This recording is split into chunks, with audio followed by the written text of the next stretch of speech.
अपने मुखिया को याद कर भावुक हुए प्रीणी गांव के लोग। ग्रामीणों ने मनाई दूसरी पुण्यतिथि, अर्पित किए श्रद्धासुमन। सांसद बोले, अटल के योगदान को कभी नहीं भूल सकता देश व प्रदेश। कभी घंटों अटल जी के पास बैठने वाले प्रीणी गांव के ग्रामीण आज अपने मुखिया अटल बिहारी की दूसरी पुण्यतिथि पर भावुक हो उठे। ग्रामीणों ने अपने मुखिया की पुण्यतिथि पर कार्यक्रम आयोजित कर उन्हें श्रद्धासुमन अर्पित किए। 5 जून 2005 को गांव में अटल जी ने देवदार के पेड़ लगाया था, जिसे देखकर ग्रामीण हर पल अटल को अपने बीच पाते हैं। इस मौके पर सांसद राम स्वरूप शर्मा विशेष रूप में मौजूद रहे। सांसद ने अटल जी को श्रद्धांजलि देते हुए कहा कि देश ही नहीं, हिमाचल प्रदेश भी अटल जी के योगदान को कभी नहीं भुला सकता। पत्रकार रेणुका गोस्वामी की खास रिपोर्ट, light of nation news, Manali, Himachal Pradesh.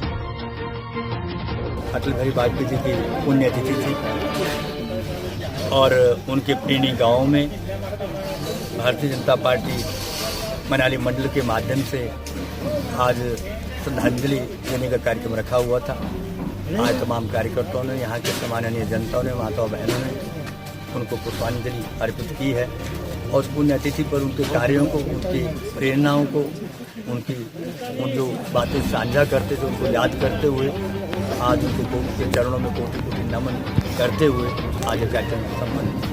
Sir, अटल बिहारी वाजपेयी जी का इसका जो टनल की बात हो रही है कि कब तक इसका उद्घाटन होने वाला है और क्या प्राइम मिनिस्टर आएंगे, इसके विषय में कुछ जानकारी है सर? और इसके साथ साथ एक और एक अटल जी की प्रतिमा लगाने की भी चर्चा हो रही है। मैं सर्वप्रथम तो प्रदेश के माननीय मुख्यमंत्री जयराम ठाकुर जी का आभार व्यक्त करता हूँ। जब पूज्य अटल बिहारी वाजपेयी जी की जो अस्थियाँ थी प्रभावित करने के लिए व्यासा में यहाँ मनाली लाई गई थी, तो उसी दिन हमारे प्रदेश के मुख्यमंत्री जयराम ठाकुर जी ने ये कहा था कि ये जो रोहतांग टनल जो बिल्कुल तैयारी पर है, निर्माणाधीन टनल है और आने वाले दिनों में इसका लोकार्पण होगा, हम इसका नाम रोहतांग टनल, अटल रोहतांग टनल के नाम पर रखेंगे।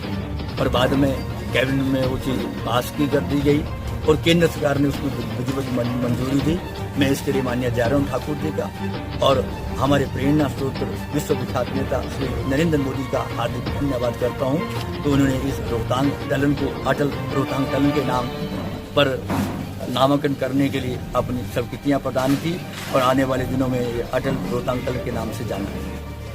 और आने वाले कुछ ही लगता है 1 आधे महीने में रोहतांग टनल का कार्य लगभग पूर्ण हो चुका है, उसको अंतिम रूप दिया जा रहा है। माननीय मुख्यमंत्री जी पहले उसका निरीक्षण करने गए थे और हमारे माननीय रक्षा मंत्री राजनाथ सिंह जी यहाँ आने वाले थे, उनका प्रोग्राम स्थगित हुआ है, वो भी एक बार इसका निरीक्षण करेंगे।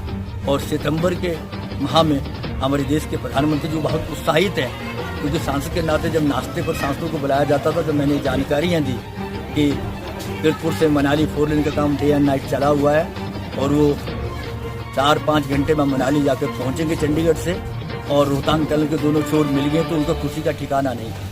उन्होंने तुरंत अधिकारियों को आदेश दिए थे कि बहुत से पर्यटक कुल्लू, मनाली, लाहौल जाएंगे, तो तुरंत उस टनल के लिए जो व्यवस्था करनी है पर्यटन की दृष्टि से वो व्यवस्था करनी चाहिए। तो बहुत उत्सुक हैं हमारे माननीय देश के प्रधानमंत्री जी और वो सितंबर माह में बीच में लोकार्पण करने के लिए आए।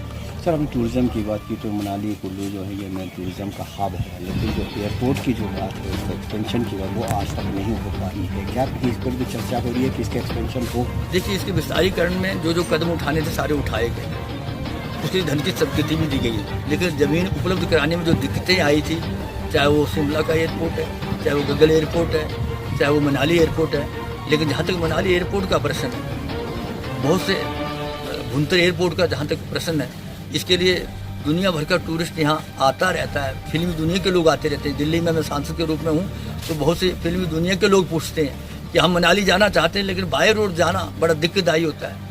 आपकी जो उड़ान है वो समय पर मिलती नहीं, कभी कैंसिल हो जाती। तो इसलिए ये चाहते हैं कि इस एयरपोर्ट का विस्तार हो और यहाँ बड़े प्लेन यहाँ को उतरें। लेकिन ज़मीन की बात, वहाँ ब्यास नदी की बात जो एनजीटी उसकी अनुमति नहीं दे रही है, जिस कारण ये रुका पड़ा है। तो एक और प्रपोजल आई है कि 42 सीटर विमान अगर मिले तो वो 42 सीटर विमान आएगा भी और लेकर जाएगा, पूरी सिटी लेकर जाएगा। तो उससे सब्सक्राइब कीजिए LON न्यूज चैनल को और दबाइए बेल आइकन को लेटेस्ट न्यूज सबसे पहले जानने के लिए।